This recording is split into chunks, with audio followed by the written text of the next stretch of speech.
দক্ষিণ এশিয়ার ভূরাজনীতিতে বাজতে শুরু করেছে নতুন এক সাইরেন। ২০৩৬ সালকে টার্গেট করে নীরবে এক ভয়ঙ্কর সামরিক ফাঁদ তৈরি করেছে বাংলাদেশ, যার মূল মাস্টারমাইন্ড খোদ প্রধানমন্ত্রী তারেক রহমান। ৮৬,০০০ কোটি টাকার এক বিশাল মেগা প্রজেক্টের আড়ালে এমন এক সমরাস্ত্রের পাহাড় গড়া হচ্ছে, যা দেখে রীতিমতো কাঁপন ধরেছে বাংলাদেশ বিরোধীদের বুকে। আকাশে চক্কর দেবে অত্যাধুনিক ফাইটার জেট, সমুদ্রের অন্ধকার চিরে দাপিয়ে বেড়াবে সাইলেন্ট কিলার সাবমেরিন, আর স্থলে তাক করা হবে বিধ্বংসী সব মিসাইল। ঠিক এইভাবে আকাশ, স্থল ও সমুদ্রকে ঘিরে এমন এক দুর্ভেদ্য দেয়াল তৈরি হচ্ছে, যা ভারতসহ অন্য দেশগুলো এর আগে কখনো কোনোদিন কল্পনাও করতে পারেনি। মাত্র ১০ বছরের মধ্যে বাংলাদেশ এমন এক অজেয় শক্তিতে পরিণত হবে, যার সামনে দাঁড়াতে গিয়ে এশিয়া মহাদেশের পুরো হিসেব নিকেশ পাল্টে যাবে। কি আছে তারেক রহমানের এই ৮৬,০০০ কোটির গোপন মাস্টার প্ল্যানে, আর কেনই বা এই বিশাল প্রস্তুতির খবর পেয়ে ভারতের রাতের ঘুম হারাম হয়ে গিয়েছে? এই বিশাল আয়োজনের প্রতিটি ধাপ এমন নিপুণভাবে সাজানো হয়েছে যে ভারত পূর্বে বাংলাদেশের ওপর লাঠি ঘুরিয়েছে, তারা এখন দিনের বেলাতেও দুঃস্বপ্ন দেখছেন। তাদের সব দাদাগিরি চিরতরে মাটিতে মিশিয়ে দিতে তারেক রহমান এমন এক চাল চেলেছেন, যা আগামী ১০ বছরের মধ্যে পুরো খেলার মাঠটাই নিজেদের দখলে নিয়ে নেবে। ৮৬,০০০ কোটি টাকার এই বিশাল বাজেট প্রমাণ করে তারেক সাহেব কোনো ছোটখাটো প্ল্যান নিয়ে মাঠে নামেননি। তার লক্ষ্য একদম পরিষ্কার, এবং সেই লক্ষ্য হলো যে কোনো মূল্যে ভারতের চোখ রাঙানি বন্ধ করা। একসময় বাংলাদেশের পররাষ্ট্রনীতি ছিল নতজানু পররাষ্ট্রনীতি। সেই অতীতের অধ্যায়ও এখন নতুন করে আলোচনায় আসছে। শেখ হাসিনার আমলের পররাষ্ট্রনীতি ভারতের প্রতি অতিরিক্ত নির্ভরশীল ও নতজানু। তার বিপরীতে বর্তমান পরিকল্পনার বার্তা একেবারেই ভিন্ন।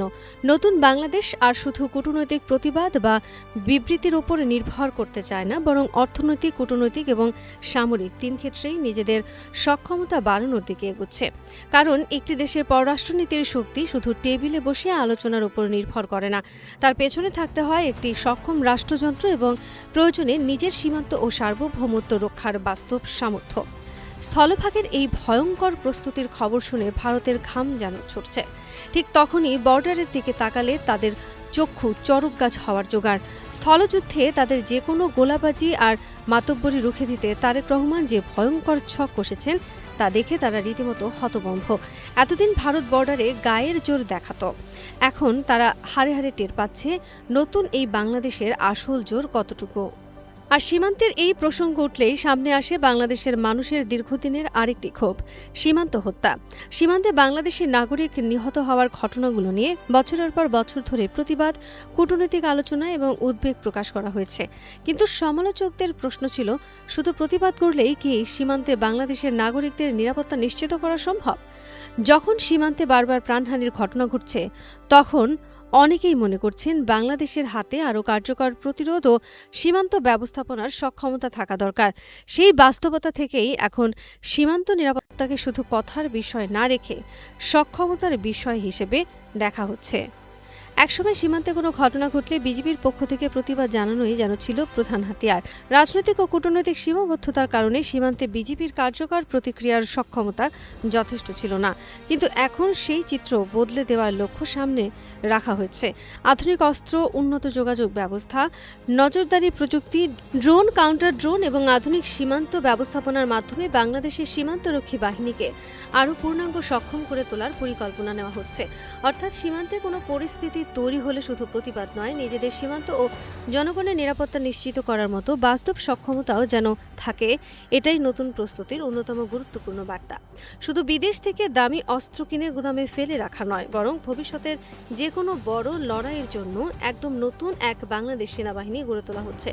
এই বাহিনীর হাতে তুলে দেওয়া হচ্ছে পিলে চমকানো সব অত্যাধুনিক ট্যাঙ্ক এবং ভয়ঙ্কর সব বুলেট প্রুফ যুদ্ধগাড়ি।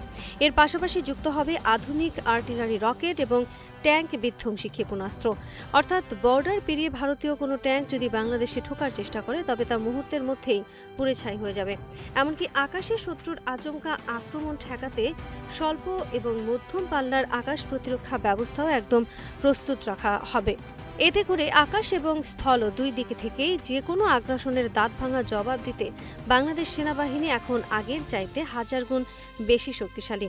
যে কোনো শত্রুপক্ষের বিশাল বাহিনীকে খোল খাওয়াতে তারেক রহমানের এই ছক সত্যি এক মাস্টার স্ট্রোক। বর্তমানের যুগ হলো প্রযুক্তির যুগ, আর এই জায়গাতেই তারেক সাহেব এক বিশাল ভেলকি দেখিয়েছেন। বর্ডারে এমন কিছু অত্যাধুনিক ইউএভি ড্রোন আর কাউন্টার ড্রোন প্রযুক্তি বসানো হচ্ছে যে একটি মাছিও আর কড়া পাহারা এড়িয়ে ঢুকতে পারবে না। ভারতীয় গুপ্তচরদের খেল খতম করতে এই প্রযুক্তি একাই 100। বর্ডারের কড়া পাহারা থেকে শুরু করে নিখুঁত গোয়েন্দা তথ্য সংগ্রহের কাজে এই নজরদারি ব্যবস্থা শত্রুপক্ষকে পুরোপুরি ঘোল খাইয়ে ছাড়বে। আর যদি কখনো দীর্ঘমেয়াদী কোনো যুদ্ধ লেগেই থাকে, তখন যেন গোলা বারুদের টান না পড়ে সেই জন্য এক বিশাল মাস্টার স্ট্রোক দেওয়া হয়েছে। এমনকি আর্টিলারি গোলা বা রকেটের পাহাড় সমান মজুত গড়ে তোলা হচ্ছে দেশের ভেতরেই। অ্যান্টি-ট্যাঙ্ক গাইডেড মিসাইল এবং MLRS রকেটের গতি এত বিশাল ভান্ডার তৈরি করে যাচ্ছে যাতে কোনোভাবেই যুদ্ধের ময়দানে গোলা বারুদের সংকট তৈরি না হয়। এই বিপুল পরিমাণ অস্ত্রের মজুত দেখে ভারতীয় সেনা কর্মকর্তাদের কলিজা যেন শুকিয়ে কাঠ হয়ে গেছে। তারা এখন ভালো করে বুঝতে পারছে বাংলাদেশ আর আগের মতো দুর্বল নেই। বর্ডারে এখন কেউ মাতব্বরি করতে আসলে তাকে খালি হাতে ফিরতে হবে না। স্থলভাগের এই বিশাল প্রস্তুতির রেশ কাটতে না কাটতে বঙ্গোপসাগরের দিক থেকে আসছে আরেক বিশাল ধাক্কা। বঙ্গোপসাগরে যে আগে ভারত অহেতুক মাতব্বরি আর চোখ রাঙানি দেখিয়েছে, এখন আক্ষরিক অর্থেই তা গলার কাটা হয়ে দাঁড়িয়েছে তাদের জন্য। কারণ সমুদ্রের তলদেশে তারেক রহমান এমন এক সাইলেন্ট কিলার নামাচ্ছেন যা দেখে তারা রীতিমতো হাবুডুবু খাচ্ছেন। বাংলাদেশের নৌবাহিনীতে যুক্ত হতে যাচ্ছে একের পর এক অত্যাধুনিক ফ্রিগেট, করভেট এবং অফশোর পেট্রোল ভেসেল। আর সবচেয়ে বড় আতঙ্কের নতুন নাম হলো সাবমেরিন। সমুদ্রের গভীর অন্ধকারে ঘাপটি মেরে থাকা এই সাবমেরিনগুলো ভারতের যে কোনো বড় যুদ্ধজাহাজকে চোখের পলকে ডুবিয়ে দিতে সক্ষম। শুধু তাই নয়, সমুদ্রের বুকে নজরদারির জন্য পানিতে ভাসানো হচ্ছে মনুষ্যবিহীন বা আনম্যান্ড সব প্ল্যাটফর্ম। এগুলো এমনভাবে কাজ করবে সাগরে ভারতীয় কোনো জাহাজ বা সাবমেরিনের নড়াচড়া আর বিন্দুমাত্র গোপন থাকবে না। নতুন নতুন নৌঘাঁটি নির্মাণের পাশাপাশি পুরনো ঘাঁটিগুলোকেও নতুন রূপে ঢেলে সাজানো হচ্ছে। সেই সাথে দেশের শিপইয়ার্ডগুলোতে জাহাজ নির্মাণের সক্ষমতা এমনভাবে বাড়ানো হচ্ছে যে আগামী দিনে সমুদ্র সীমায় তারেক সরকারের এই কড়া প্রস্তুতি ভারতকে রীতিমতো নাচিয়ে ছাড়বে। বঙ্গোপসাগরের পানি এখন আর কারো একার সম্পত্তি নয়, বরং এখানে আমাদের বাংলাদেশিরা একাই রাজত্ব করবে। সমুদ্রের গভীরে যখন ভারত নিজেদের অস্তিত্ব বাঁচাতে হিমশিম খাচ্ছে, ঠিক সেই সময় আকাশপথে তাদের ঘুম কাটতে আরেক ভয়ঙ্কর চাল চেলেছে তারেক রহমান। আকাশপথে এতদিন যারা ছড়ি ঘুরিয়েছে তাদের উচিত শিক্ষা দিতে ফোর্সেস গোল 2030 নামের একটি বিশাল গেম প্ল্যান হাতে নেওয়া হচ্ছে। এই মেগা পরিকল্পনার কথা শুনেই তাদের মহা আতঙ্কে ভোগার অবস্থা তৈরি হয়েছে। কারণ বাংলাদেশ বিমান বাহিনীতে যুক্ত করা হচ্ছে চতুর্থ প্রজন্মের মাল্টিরোল কমব্যাট এয়ারক্রাফট এবং ভয়ঙ্কর সব আধুনিক ফাইটার জেট। পাশাপাশি আকাশ থেকে মুহূর্তের মধ্যে ধ্বংসযজ্ঞ চালাতে এসেছে ভয়ঙ্কর সব অ্যাটাক হেলিকপ্টার। শুধু তাই নয়, শত্রুর পাঠানো ড্রোনগুলোকে মাঝে মধ্যেই আকাশেই পুড়িয়ে ছাই করে দিতে বসানো হচ্ছে অ্যান্টি ড্রোন সিস্টেম এবং ইলেকট্রনিক ওয়ারফেয়ার প্রযুক্তি। আর মাঝারি পাল্লার সারফেস টু এয়ার মিসাইল ও দীর্ঘ পাল্লার আধুনিক রাডারের কারণে বাংলাদেশের আকাশে বিনা অনুমতিতে কোনো ফাইটার জেট উকি দিলেই তার টার্গেট লক করে নিমেষেই ধ্বংস করা হবে। ফোর্সেস গোল 2030-এর আড়ালে তারেক সাহেব আকাশকে এমন এক দুর্ভেদ্য দুর্গ বানিয়েছেন যা পার হওয়া ভারতের জন্য এখন পুরোপুরিভাবে অসম্ভব। বাংলাদেশের আকাশ এখন আর অরক্ষিত নয়, বরং এখন উড়বে শুধু বাংলার বিজয় নিশান। আকাশ, স্থল ও সমুদ্রের এই বিশাল আয়োজনের চেয়েও সবচেয়ে বড় ধাক্কাটা তারা খেয়েছে অন্য এক জায়গায়। তাদের জন্য সবচেয়ে বড় হার্ট অ্যাটাকের কারণ হলো made in Bangladesh project. Tarique Rahman সোজা সাপটা বুড়ো আঙুল দেখিয়ে বুঝিয়ে দিয়েছে অন্যের মুখাপেক্ষী হয়ে আর নয়, বরং এবার নিজেদের অস্ত্র নিজেরাই বানাবে বাংলাদেশ। আর এই খবর পেয়েই থরথর করে কাঁপছে ভারত। কারণ বাংলাদেশ একসময় স্বয়ংসম্পূর্ণ ডিফেন্স ইন্ডাস্ট্রিয়াল জোন বা প্রতিরক্ষা শিল্পাঞ্চল গড়ে তোলার কাজ করেছে। বর্তমানে দেশে শুধু গোলাবারুদ, বিস্ফোরক, ক্ষুদ্র আয়ের উপকরণ, সামরিক যানবাহনের যন্ত্রাংশ, যোগাযোগের সরঞ্জাম, পোশাক এবং সুরক্ষা সামগ্রী তৈরি করা হচ্ছে। কিন্তু খুব শীঘ্রই এই তালিকায় যুক্ত হবে ভয়ঙ্কর সব ড্রোন এবং মিসাইল, উন্নত সেন্সর আর ইলেকট্রনিক ওয়ারফেয়ার সরঞ্জাম এখন দেশেই তৈরি হবে। তবে সবচেয়ে বড় ধাক্কা বগুড়ার খবর। সেখানে প্রযুক্তি হস্তান্তরের মাধ্যমে ইউএভি ড্রোন উৎপাদন কারখানা স্থাপনের কাজ চলছে একেবারে জোরকদমে। এই কারখানা থেকে যখন ঝাঁকে ঝাঁকে ড্রোন বের হয়ে আকাশে উঠবে, তখন যারা এতকাল বাংলাদেশ আকাশে ঘুরি ছড়িয়েছে তাদের অহংকার তাসের ঘরের মতোই ভেঙে পড়বে। দেশীয়ভাবে অস্ত্র তৈরি করে তারেক সরকারের শত্রুদের তৈরির এই মেগা প্রজেক্ট প্রমাণ করে বাংলাদেশ আর কারো ওপর নির্ভর করবে না। অন্যের অস্ত্র কিনে যুদ্ধ করার দিন শেষ। এখন নিজের বানানো অস্ত্র দিয়ে শত্রুকে নাস্তানাবুদ করার প্রস্তুতি চলছে।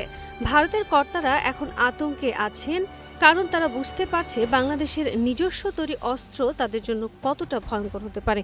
অন্যদিকে এই বিশাল মাস্টার প্ল্যান সফল করতে দেশের বিশ্ববিদ্যালয়, গবেষণা প্রতিষ্ঠান, শিল্প খাত এবং সশস্ত্র বাহিনীর মধ্যে এক ইস্পাত কঠিন সমন্বয় গড়ে তুলেছে বর্তমান তারেক প্রশাসন।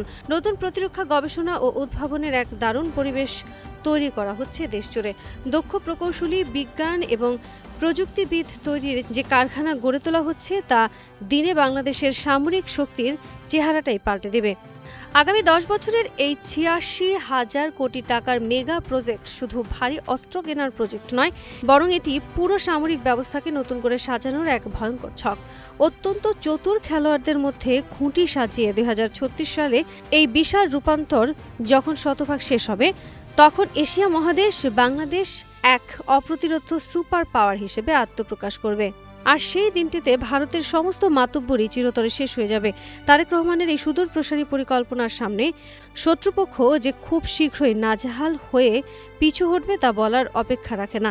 বাংলাদেশের এই নতুন সামরিক উত্থান দেখে আজ পুরো বিশ্বই রীতিমতো অবাক দৃষ্টিতে তাকিয়ে আছে। কারণ আগামী ২০৩৬ সালের বাংলাদেশ হবে এমন এক দারুণ শক্তিশালী রাষ্ট্র, যার কারণে ভারতের মতো শক্তিধর দেশগুলো মাথা নত করে চলতে বাধ্য হবে।